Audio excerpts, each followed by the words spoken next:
Evening, welcome back to my channel Nilpori লাইফস্টাইলে। আশা করছি সকলে ভালো আছো আর আমিও ভালো আছি। তো ফ্রেন্ড, আজকে হচ্ছে বৃহস্পতিবার আর এখন সময় হচ্ছে 5:30। তো আমি এখন থেকে আমার ভিডিওটি শুরু করছি। তো ফ্রেন্ড, আজকে এই এতক্ষণ আমি শুয়েছিলাম, ঘুমোইনি, বাবুর সঙ্গে একটু শুয়েছিলাম। তো ও উঠলো এইমাত্র। ওঠার পরে এখন পড়তে বসিয়েছিলাম। তো পড়তে বসলে জানো তো অজুহাত, বাচ্চাদের খিদে পায়, ঘুম পায়। তো ওরও তেমন ঘুম পেয়েছিল। তো 5 মিনিট মতন ঘুমিয়েছে, তারপরে উঠে গেছে। উঠে এখন দুষ্টুমি শুরু করে দিয়েছে। তো দেখি এখন আবার একটু বইনে বসাবো যদি পড়ে। আর তারপরে যাবো রান্না করতে। তো রাত্রেবেলা বানাবো হচ্ছে রুটি আর গাজর পাক বানাবো, সেটা তোমাদেরকে দেখাবো অবশ্যই।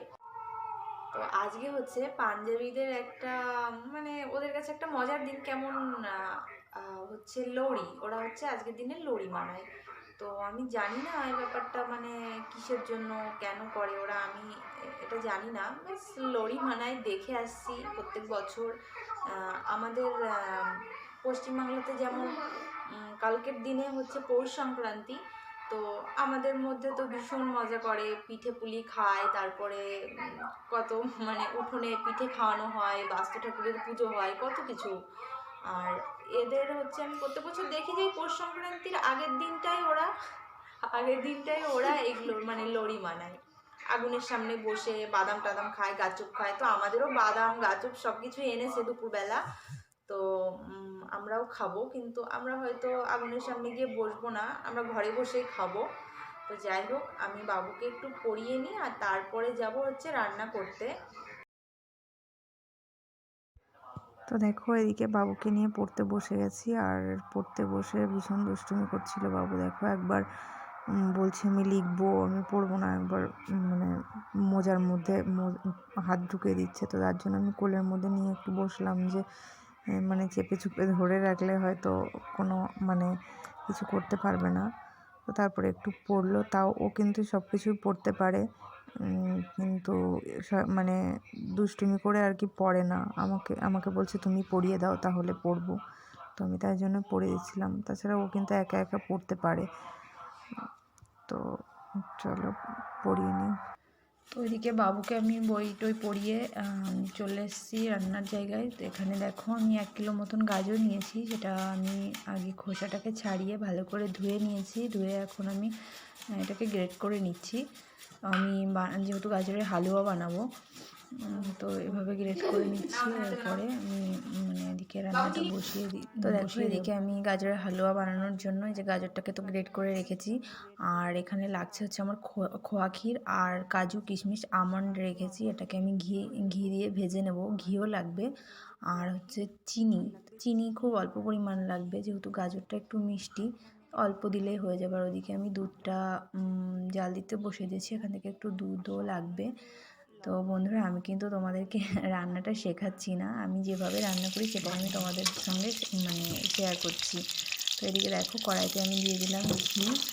আর এরপরে আমি হচ্ছে দেবো গাজরটা। তো গাজরটা যখন একটু ভাজা ভাজা হয়ে যাবে, একটু নেড়ে চেড়ে নেবো, ভাজা ভাজা হয়ে যাবে। তারপরে আমি এতে একটু দুধ দিয়ে দেবো, সামান্য পরিমাণে দুধ দেবো। দুধ দিয়ে কিছুটা সময় আমি ঢেকে রাখবো। তো ঢেকে রাখবো। তারপর দেবো হচ্ছে চিনিটা আমি আগের থেকে দেবো না, কারণ চিনিটা আগের থেকে দিলে গাজরটা সিদ্ধ হতে টাইম লাগবে।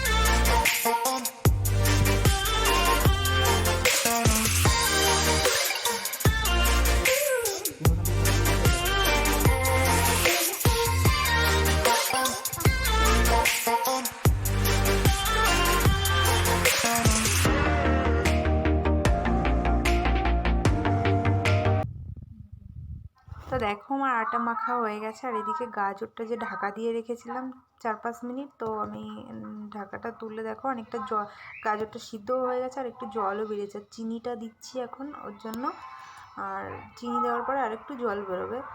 তো আমি এর মধ্যে এখন হচ্ছে যে ভেজে রাখা বাদামগুলো রেখেছিলাম, কাজু কিশমিশ আর হচ্ছে আমন্ড, তো ওইগুলো আমি এর মধ্যে দিয়ে দিলাম। আর এরপর দেবো হচ্ছে খোয়া ক্ষীর। তো দেখো আমি এখানে কতটা খোয়া ক্ষীর আছে আমি জানি না, তো এটা যখন মানে এনেছে দোকান থেকে তখনই সবেমাত্র আর কি বানিয়েছে, আর তখনই দোকান থেকে এনেছে, তো ভীষণই নরম। দেখো গ্রেট করতে পারছি না, আর গ্রেট করে দেওয়ার সঙ্গে সঙ্গে মানে গলে যাচ্ছে। আর একটু শক্ত শক্ত হলেই ভালো হয়। অনেকটা আমার ছেলে খেয়েও ফেলেছে, কিন্তু এখনও যতটা আছে এতটাও লাগে না হিসাবে, কিন্তু আমি পুরোটাই দিয়ে দেব। তো আমি রুটিগুলোও বানিয়ে নেব এটা হতে হতে।